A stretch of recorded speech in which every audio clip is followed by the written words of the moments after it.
님 감사합니다. 오늘도 저희들이 복된 주님의 날 주의 성전에 거하며 또 우리 안에 내주하시는 주님 모시고 교회로서의 삶을 살아내도록 맡겨진 목원들에게 귀한 생명의 양식을 나누려고 합니다.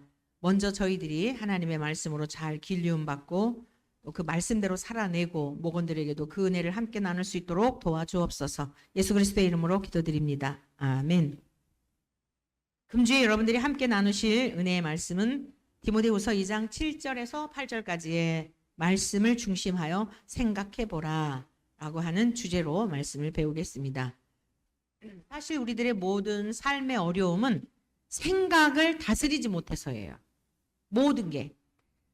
가만히 생각해보면 기분이 나쁘거든요. 그러다가 참아야지 하다가 참지 못하면 폭발하는 거예요. 가만히 보면은 그 생각 때문이에요. 모든 게. 내가 기분이 좋은 것도 생각에 달려 있는 거예요. 그러니까 순간이에요. 천국과 지옥은 죽은 다음에만 있는 게 아니라 우리 안에 내가 천국을 사느냐 지옥을 사느냐 그것은 생각을 어떻게 하느냐에 따라서 천국도 지옥도 사는 거예요. 그래서 우리가 굉장히 생각이라는 게 중요하거든요. 그래서 나눔의 시간에 생각을 다스리지 못해 어려움을 당한 적은 없었는가? 라고 하는 질문을 던져보면 엄청 많이 이야기가 나오게 될 거예요. 그래서 너무 많은 이야기를 하게 되면 짧은 시간이니까 이렇게 좀 간단히 한번 이야기해보고 대부분 생각을 다스리지 못한 일들은 가정에서 일어나는 거죠. 뭐 가족들 간에 부부지간에 부모와 자녀 간에 또는 일터에서 직장에서 막 이렇게 오해가 되고 근데 실질적으로 대화를 해보면 그게 아닌데 괜히 생각을 통해서 오해를 쌓게 되고 하면은 마음에 이게 점점점 누룩과 같이 퍼져가지고 그게 이제 입으로 발설이 되면 이게 이제 막 이제 자꾸 큰일이 나는 거죠. 그렇죠. 생각 때문이에요.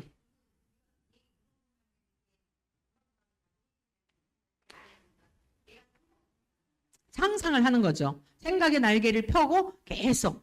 네네, 맞아요.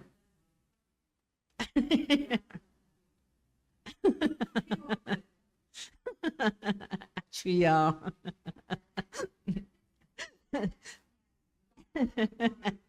감사합니다. 뭐라고요? 저는요, 생각을 바꿔요. 감사라고 그러셨잖아요. 그냥 생각을 바꾸는 거예요.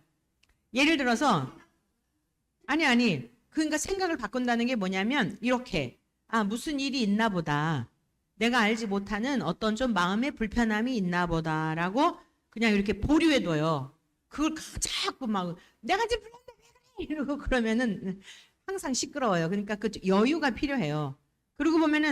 그리고 여러분들이 이걸 이해를 하셔야 돼요. 부부간에 왜 자꾸 그러냐면, 남성들은 특성상 여성은 하루 동안에 수만 마디를 해야 이게 해소가 된대요. 근데 남성들은요 이미 밖에서 예? 여자는 3천 마디가 아니고 막 2만 마디라는 이야기도 있거든요. 어찌 됐건 이게 입으로 다 풀어야 되는데 남성들은 밖에서 다 대부분 풀거든요. 근데 이제 은퇴를 하고 했기 때문에 그럴 일이 없다 하더라도 남성의 특성상 이 남성들은 말을 많이 하는 걸 피곤해해요. 그리고 남성들은 그 동굴 자기만의 세계에 좀 이렇게 있는 걸 좋아해요. 여러분들이 그걸 이해를 해야 돼요. 그래야 노년이 평화로워요. 근데 자기만의 세계에 이렇게 그 아내가 귀찮아서도 아니고 자기가 뭐가 수틀려서도 아니고 자기 혼자만의 세계에 이렇게 있는 거 혼자 동굴이라는 게 그렇잖아요. 굴 속에 들어가서 그러면 그거를 네 그렇죠.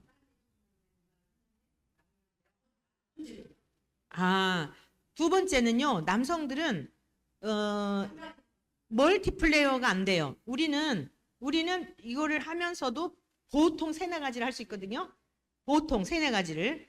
자, 설거지를 하면서도 뭐를 들으면서 이게 다 해결이 돼요. 우리는 다 입력이 돼요.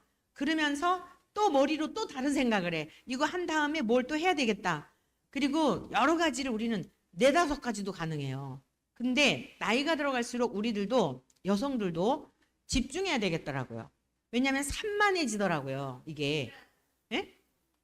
산만해져서 이것도 저것도 안 되고 일이 더 복잡하더라고. 예를 들자면 요거를 내가 지금 치우려고 그랬는데 가다가 보니까 또 이거를 저기다 갖다 놓을 일이 있는 거야. 이거를 하다 말고 또 갖다 놓다 보니까 거기서 또 뭔가가 또 일거리가 보이는 거예요. 맨 처음에 이것 때문에 하려고 그랬는데 이것을 하려다가 여기까지 갔다 보니까 나중에 이것도 안 되고 이게 어수선해지더라고요. 이게 능률도 오르지 않고 제가 이제 그런 그 성향이었는데 딱 요거 하나 하려고 했으면 요거 마무리하고 그 다음에 이거를 하고 이래야 되겠다. 여러 가지 세네 가지를 하는 것은 나이가 들어갈수록 이렇게 그 혼잡하게 되고 그다음에 정서적으로도 이게 그 썩 좋은 게 아니다. 이런 생각들을 하게 되었어요. 그래서 여러분들이 남편하고의 그 특성을 이해하지 못하면 계속 티격태격 하는 거예요. 그리고 그러고 나면 또 불편하잖아요. 또 부부싸움은 뭐 칼로 물베기라 그래서 금방 그러긴 하지만 이해할 필요가 있어요. 아, 남자들은 한 가지밖에 못한다. 그러니까 바꾸셔야 돼. 그 남편은 못 바뀌어요. 컴퓨터에서 뭐를 하고 있으면 그거를 끝난 다음에든지 아니면 메모를 해놓는 거예요. 메모. 포스트잇에다가 중요한 것만 메모를 해갖고 딱 붙여놨다가 끝난 다음에 보도록. 그거를 바꾸게 되면 그런 부분들은 좀 이제 그래지겠죠. 네.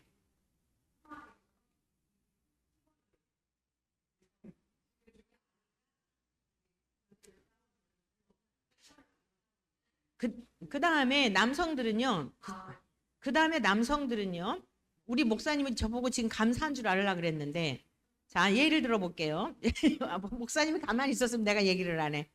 근데 제가 이제 주일날 굉장히 바쁘잖아요. 명색의 원천교회 담임 목사잖아요.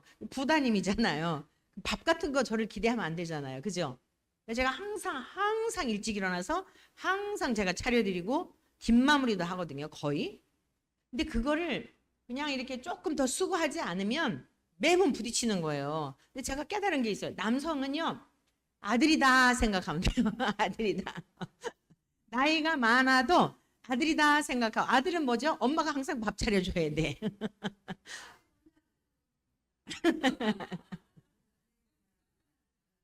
네네. 그래서 아니에요. 그 생각을 그렇게 하고 그러면은 이제 또 다른 부분들 미치지 못하는 부분들을 많이 커버를 해주죠. 한 예를 제가 드린 거고.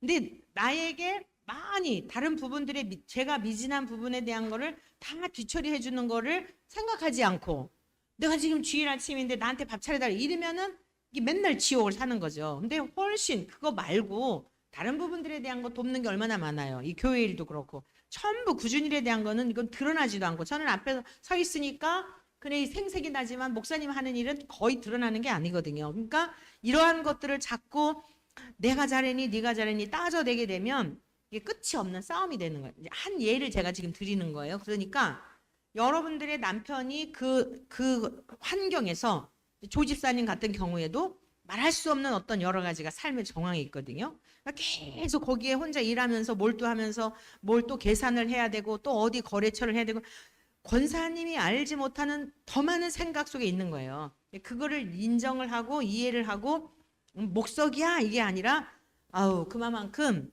일에 지금 그래 있구나 이렇게 긍휼한 마음을 갖게 되잖아요. 그러면 바뀌어져요.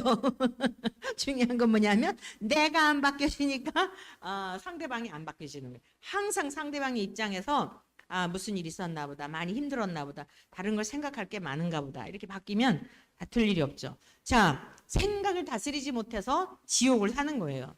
그래서 그 후에는 어떤 생각이 드냐 이제 가시고 나면 후회스럽겠죠. 또 이제 짠해가지고 아우 추운 데 가서 또 그런데 내가 조금 참을 걸 이러잖아요. 이걸 반복할 필요가 없어요.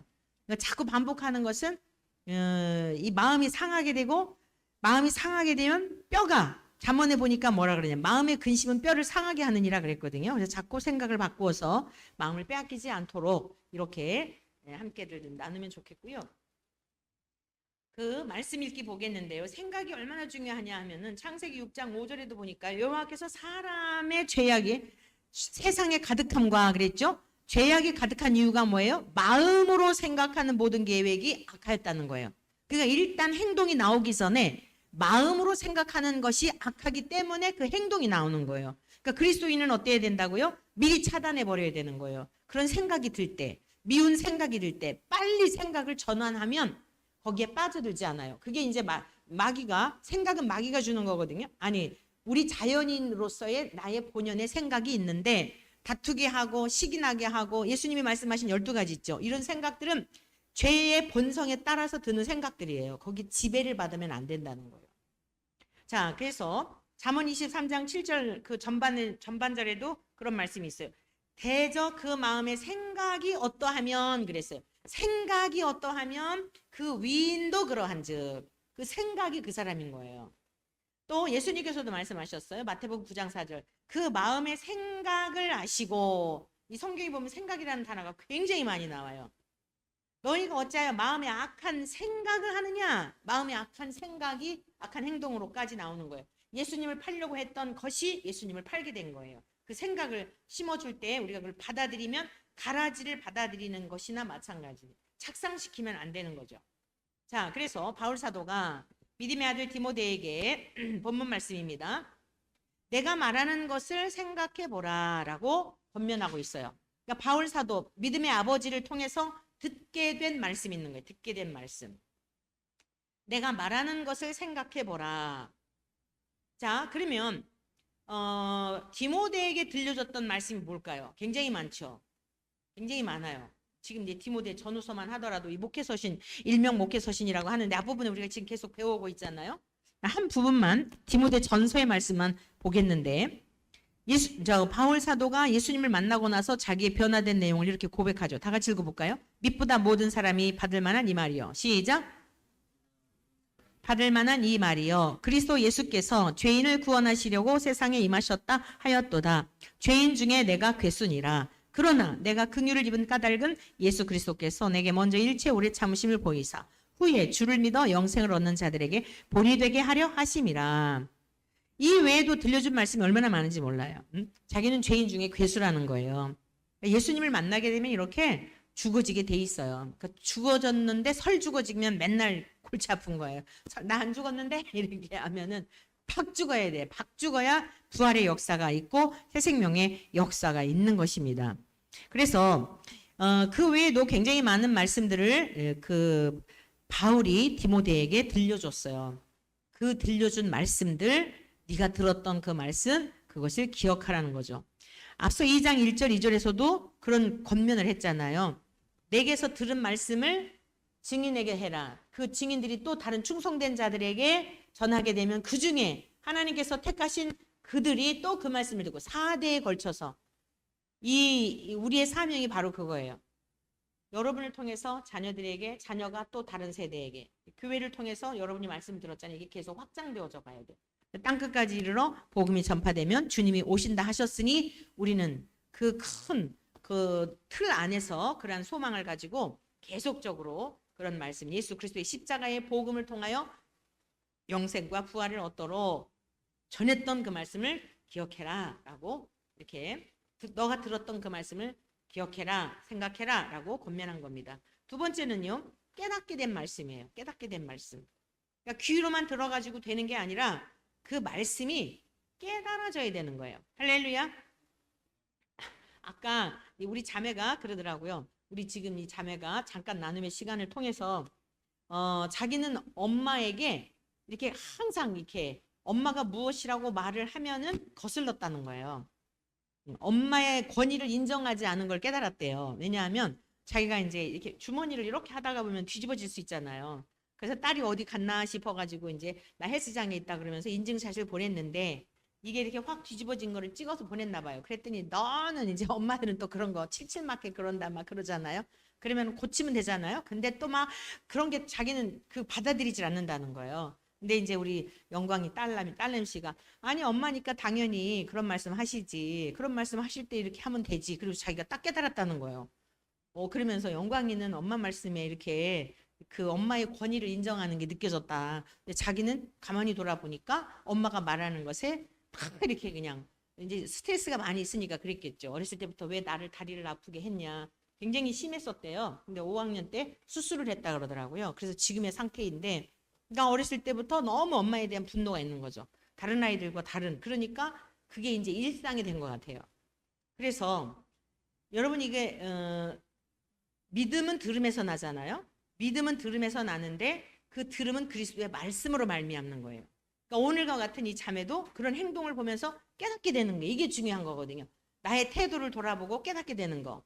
근데 하물며 말씀은 어떻죠? 말씀은 능력이에요. 말씀은 그리스도예요. 할렐루야. 그래서 깨닫게 된 말씀, 주께서 범사에 내게 총명을 주시리라 이랬는데 이 총명이라고 하는 이 단어는요. 정신적인 집중, 지혜, 깨달은 것 이러한 의미가 있어요. 이 지혜라고 하는 것과는 조금 의미가 다른데 이 지혜라고 하는 것은 이제 우리가 잘 철학 시간에도 배울 때 소피아라고 이제 이렇게 하고 그러거든요. 근데 이 지혜라고 하는 것은 높거나 낮은 또는 세상적이거나 영적인 등의 어떤 그런 의미가 있다고 한다면 이 총명이라고 하는 것은 좀 더 포괄적이에요. 더 폭넓어요. 그래서 이 총명이라고 하는 뜻은 정신적인 집중 그리고 총명이나 지혜나 이거는요 하나님의 속성이에요. 하나님의 속성. 그러니까 우리가 세상에서도 여기 보면 지혜라고 하는 게 보면은 높거나 낮은 또는 세상적인 거나 영적인 이르잖아요.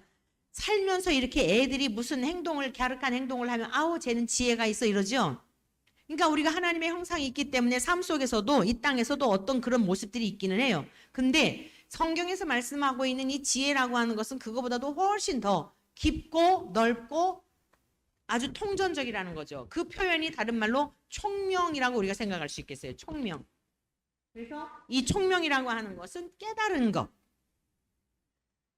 여러분 하나님의 말씀을 들을 때마다 목장의 리더이며 여러분 모두에게 뭐 우리들은 말할 것도 없고요. 깨닫는 은혜가 있기를 축복합니다. 그래서 어떻든지 이 지혜라든가 총명이라든가 이러한 것은 하나님의 성품이다. 그리고 하나님이 세상을 지으실 때 지혜로 지으셨다라고 하는 것을 볼 수 있어요. 시편 136편 뿐만 아니라 많은 부분을 통하여 하나님의 지혜로 창조하신 거예요. 제가 어제 금요일 날 우리 그 청지기 세미나 때 그게 무슨 열매인지 내가 그걸 물어봐야 되는데 꽈리 같은 주머니 안에 들어있는 아주 쬐끄만 그 씨앗 안에 하트 모양이 있다 그랬잖아요. 그래서 제가 어제 사실 여러분들에게 보내드리려다가 그 사진만 보내드리려다가 거기다 글을 써서 보내드리려고 못 보내드렸어요. 그 작은 알갱이 속에 하트 모양이 있으면서 제가 뭘 딱 깨달았다고요? 제발 좀 사랑하며 살아라. 하나님의 메시지로 들려지더라는 거죠. 구석구석에. 어쩌면 그 작은 정말 무슨 알갱이라 그래야 되지? 딱 그만한 씨알갱이가 뭐가 있지? 아주 엄청 작은 씨알인데 진짜 작은 씨알이에요. 그런데 그 안에 하트, 베이지색으로 까만 거에 베이지색으로 하트 모양이 써 있는데 제가 딱 보는 순간 그냥 하나님이 우리네 인생들 매몰차고 냉정하고 아주 무정하고 무자비한 우리들에게 제발 좀 사랑하며 살아. 하나님은 사랑이시라 그랬잖아요. 너희가 하나님을 믿는다고 하면서 아직도 사랑하지 않느냐? 그럼 너희는 아직 모르는 자라 그래. 하나님과 상관없는 자라 그랬거든요. 그러니까 그거를 보는 순간 그냥 자동으로 변환이 되더라니까요. 그러니까 감동이 되는 거죠. 깨닫게 되는 거예요. 그 로마서 1장에 보면 하나님의 신성이 만물 가운데 보여. 만물 가운데 하나님의 신성이 나타났거든요. 메시지들이 있는 거예요. 그래서 이 총명이라고 하는 것은 깨닫는 것. 그러니까 하나님의 말씀을 통해서도 깨달을 뿐만 아니라 일상에서도 삶 속에서도 지혜를 얻고 저렇게 하면은 하나님이 속상하시겠다. 저렇게 하면 하나님이 기뻐하시겠다. 이렇게 하면 참 하나님 보시고 행복해 하시겠다. 왜 그 행복이 나에게로 오잖아요. 이런 깨닫는 은혜가 있기를 축복합니다. 그래서 지금 바울은 디모데에게 깨달은 말씀, 내가 너에게 들려준 그 말씀을 통하여서 부활이라고 하는 것도 그렇잖아요. 부활이라는 것도 여러분 그 계란 노른자 그 계란 하루에 계란 하나만 먹으면 그 완전 식품이라 그래가지고 우리에게 모든 게 다 막 영양소가 단백질이며 막 이래가면서 그러잖아요. 근데 가만히 보면은 그 계란이 요만한 알갱이인 것 같지만 사실은 그게 닭 한 마리잖아요. 그렇죠? 부화가 되면 닭 한 마리, 치킨 한 마리 먹는 거나 똑같은 거예요. 그러니까 하나님의 지혜가 그 모든 것 속에 숨겨져 있는 거예요. 생명체잖아요, 생명체. 그러니까 굉장히 그 우리의 몸에 들어와가지고 유익을 끼칠 수 있는 그냥 일상에서도 우리가 한번 생각해 본다면 하물며 완벽한 하나님의 말씀이 기록된 말씀이 그 안에 하나님의 신성과 인성과 하나님의 전능하심과 모든 게 다 담겨 있으니 얼마나 풍부하고 광범위해요. 그러니까 이 말씀을 통해서 깨닫는 이라는 것에 대하여 지금 바울이 생각해 보라는 거예요. 네가 지금 깨닫게 된 그 말씀을 잊어버리지 말고 기억하고 그 깨닫게 된 말씀대로 실천하며 살아라. 이걸 권면하고 있는 것입니다. 그리고 이제 이스라엘 백성들이 출애굽해가지고요, 광야에서 회막을 짓게 하시거든요. 근데 하나님께서 정말 하나님의 지혜를 찬양하지 않을 수 없는 게, 회막을 지을 때도 그 부살렐과 오홀리압이라고 하는 사람을 선택하셔요. 그래가지고 그들에게 지혜와 총명을 주셨어요. 그러니까 이런 모든 성막을 지으면서도 깨닫게 하시는 거예요. 깨닫게 하셔가지고 그리고 그들에게 막 복을 주시죠. 근데 오늘 우리는 그 회막을 짓고 하는 정도가 아니라 성전이신 주님이 우리 안에 함께 하신다고요. 할렐루야.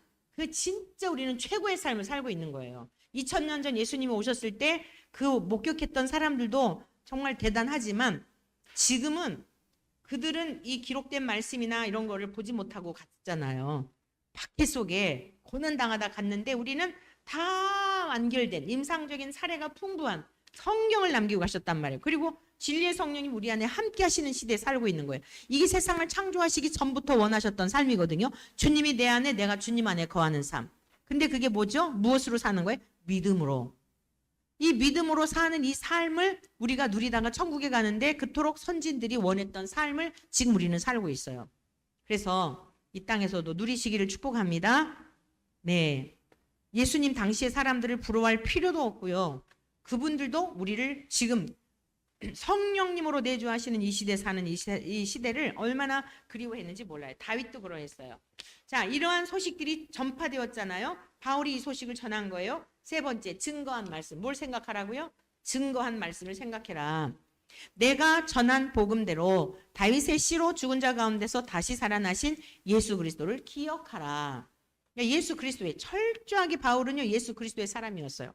자기를 기억하라는 게 아니에요. 이게 모든 역사적으로 다윗의 씨로 오시지 않았냐, 성경의 예언대로 오신 분이 아니냐라고 하면서 예언된 대로 오신 예수 그리스도, 다윗의 후손으로 오신 예수 그리스도, 그 예수 그리스도의 복음을 전하였고 내가 너에게 전하였던 그 복음, 증거된 그 복음, 이것을 잊지 말고 생각해라. 쓸데없는 생각하지 말고 이 복음을 생각하고 무엇을 전해야 할지, 그러면 또 깨닫게 된 말씀, 그러한 것들을 붙들고 앞으로 달려갈 길을 달려가도록 권면하고 있는 겁니다. 자, 고린도전서 2장 2절의 말씀 한번 같이 볼까요? 바울 사도가 무엇을 증거했었는지 같이 읽습니다. 시작. 내가 너희 중에서 예수 그리스도와 그가 십자가에 못 박히신 것 외에는 아무것도 알지 아니하기로 작정하였습니다. 바울 사도가 증거한 핵심적인 내용들이 이런 거예요. 다른 거 아니었어요. 자기의 지혜, 그것도 다 허망한 거예요. 아데네 가가지고 막 지혜로서 하려고 하다가 실패를 했거든요. 근데 사실 하나님 안에서 실패된 건 없어요. 근데 그 큰 어떤 효과를 거두지 못했어요. 그 아테네라고 하는 것은 이제 그 철학의 도시여가지고 막 세계에 각처에 있는 석학들이 모여갖고 항상 새로운 학문에 대한 걸 발표하는 것이거든요. 근데 바울 사도가 뭐 자신만만한 거죠. 왜냐? 그 위에 이것은 최고의 신이신 하나님을 이제 자기가 믿게 되었고 부활하신 주님을 만나게 되었고 이 사람들이 도대체 막 절을 하고 뭘 섬기고 하는데 누가 만들었는지도 모르는 그에 대한 걸 자기 답을 얻고 있잖아요. 그러니까 막 너무 확신에 차가지고 이럴 때 조심해야 돼요. 이럴 때. 별 효과를 거두지 못했어요. 그래서 고린도전서에 가가지고 이런 고백을 하는 거예요. 내가 자꾸만 지식으로 막 내 언변으로. 그래 나중에는 자기가 말에는 졸아나 이런 표현을 해요. 이 굉장히 그 의미가 있고 우리가 되새겨 보아야 할 말씀입니다. 우리는 예수 그리스도의 바울도 그 길을 갔던 것처럼 예수 그리스도와 그가 십자가에 못 박히신 것 외에 다른 것 자랑하지 않기를 바랍니다. 내가 그리스도와 그 부활의 권능과 그 고난의 참여함을 알고자 하여 그의 죽으심을 본받아. 바울 사도는 그거였어요.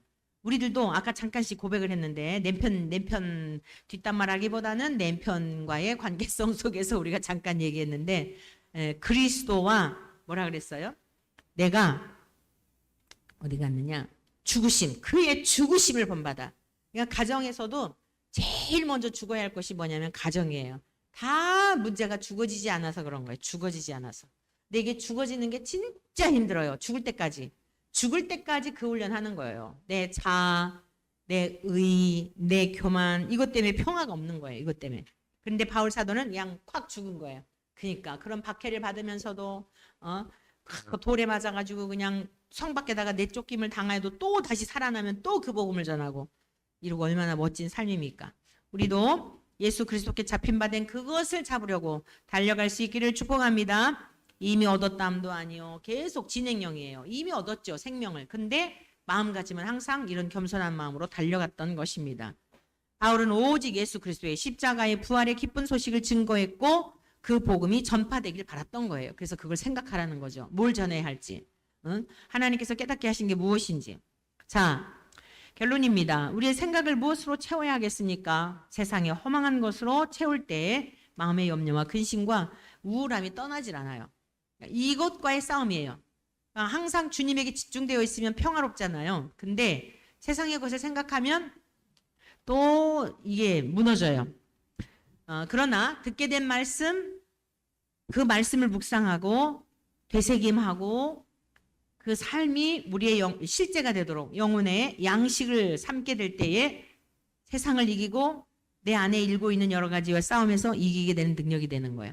깨닫게 된 말씀이 실제가 되고 삶이 되며 영혼의 양식이 될 때 우리의 생각을 지배하여 이웃을 향해서도 담대히 바울 사도가 그러했던 것처럼 우리도 복음 증거하는 증인으로서의 삶을 살아낼 수 있는 것입니다. 증거된 그 말씀으로 생명의 열매를 맺게 되겠죠. 우리의 마음과 생각을 하나님의 말씀으로 가득 채울 수 있는 저와 여러분 되시기를 축복합니다.